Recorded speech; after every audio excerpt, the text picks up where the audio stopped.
Many farmers in Upper East Tennessee are still dealing with damage caused by floods from Hurricane Helene.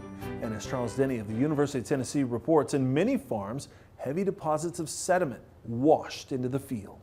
It's important to understand that the word Nolichucky comes from a Cherokee word that means raging river. The Nolichucky flows smoothly now, but when floods hit in fall, it took out this bridge and spread debris along this shoreline.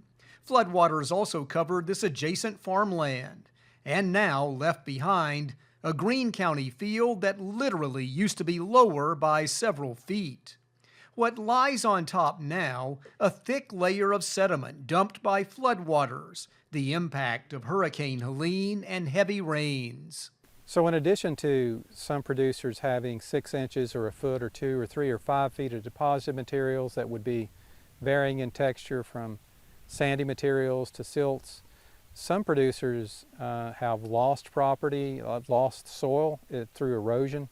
More than 7,000 acres of Tennessee farmland was damaged by the flooding, much of that where sediment smothered fields.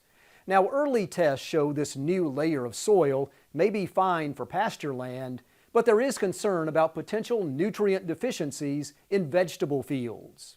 UT's Institute of Agriculture is testing the nutrient value of fields, now with a new thick layer of sediment. Experts encourage producers to learn the makeup of their soil and test pH levels and potassium and phosphorus content. You get some sand-dominated deposits, and then you get some silt-dominated deposits. And sometimes you get a mixture of both of them. What we're concerned about is you're going to have to try and manage these silt deposits a little bit differently from the sandier deposits. About a dozen miles from that field, UT Extension held this flood recovery meeting for farmers. Many, like Jimmy Brooks, have seen excess sediment in their fields. They can't just scrape it away and are here to learn their next steps. And then some places there as well, I have sandbars now where there was never any sand, so I've got maybe a couple feet of sand in a couple of my lots as well. So that in the lower areas, the sediment may be at least a foot deep. UT agricultural resource economics experts now put the total loss from the floods at more than $1.3 billion for Tennessee agriculture. It will be a challenge to restore our fields and farms, and producers will have to adjust to change soils.